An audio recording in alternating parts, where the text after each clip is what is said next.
এই অনুষ্ঠান সম্পন্ন করার জন্য যারা অক্লান্ত পরিশ্রম করে সময় দিয়ে শ্রম দিয়ে মেধা দিয়ে দিন নাই রাত নাই আমি দেখছি। আমি ওদের কার্যক্রম সম্পর্কে সবসময় খোঁজখবর রাখছি, কিন্তু সময় দিতে পারিনি।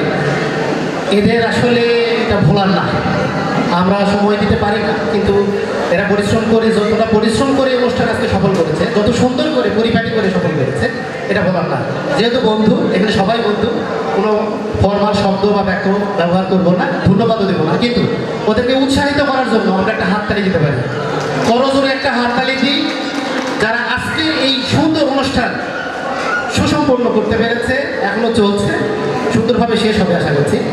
স্মৃতিচারণ যদি করি, স্মৃতিচারণ করতে গেলে আসলে অসংখ্য স্মৃতি, অসংখ্য বলে শেষ করতে পারবো না।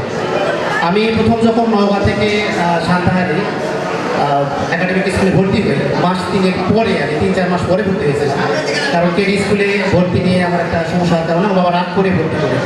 আমার মনে আছে প্রথম ক্লাস করতে গিয়েছিলাম একটা রুমে, তখন 12টা বাজার পরে, অর্থাৎ টিফিনের কিছু পরে শিক্ষকরা পড়াতে পারছিল না। পূর্বাশা সিনেমা হলের সিনেমার ডায়লগ শোনা যাচ্ছে। এই স্মৃতিটা আমার খুব মনে পড়ে। ওই সময় যে সিনেমার ডায়লগ বেশি শুনতে পাচ্ছিলাম, শিক্ষকের কথা শুনতে পাচ্ছিলাম না। ভাবলাম কি স্কুলে ভর্তি হলাম রে বাবা। তো আস্তে আস্তে এই স্কুলে বানিয়ে নিলাম, আমাদের ক্লাসরুম চেঞ্জ হলো, আমাদের আস্তে আস্তে ভালো লাগতে শুরু করলো, বন্ধুত্ব তৈরি হলো।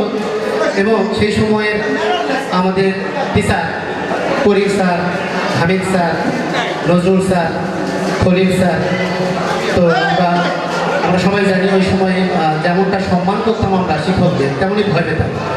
যেমন করিম স্যার যদি ক্যাম্পাসে থাকতো আর পান মুখে দিয়ে যদি ক্যাম্পাস ফাঁকা, মাঠে আর রাস্তায় কেউ থাকতো না। এই যে ভয়, আমি মনে করি ভয় আর সম্মান একে অপরের পরিপূরক। আমরা যেমন সম্মান করতাম তেমনি ভয় করতাম। হামিদ স্যারের ইংরেজিতে গালিগালাজ, কিছু বুঝতাম না, হা করে দেখায় থাকতাম। অনর্গল তিনি গালি দিয়ে যেতেন ইংরেজিতে।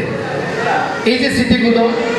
আরও একটা স্মৃতি মনে পড়ে, আমরা আব্দুল জলিল যখন বাণিজ্য মন্ত্রী ছিল, ওই সময় আমাদের প্রধান অতিথি হিসেবে আমাদের স্কুলে আসার কথা ছিল। ওই সময় আমরা একটা নাটিকা করতে চেয়েছিলাম। তো নাটিকা করবো, নাটিকার যে প্র্যাকটিস, রিহার্সেলটা কোথায় করবো, এই জায়গা খুঁজে পাচ্ছিলাম।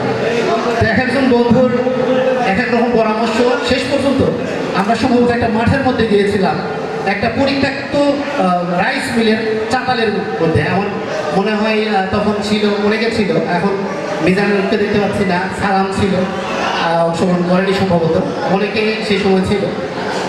এছাড়া আমাদের আরও অনেক স্মৃতি, মানে স্মৃতিতে এত স্মৃতি কি বলবো, সবটা বলে শেষ করা সম্ভব নয়। সবাইকে ধন্যবাদ জানিয়ে বিদায় নিচ্ছি। আল্লাহ হাফেজ।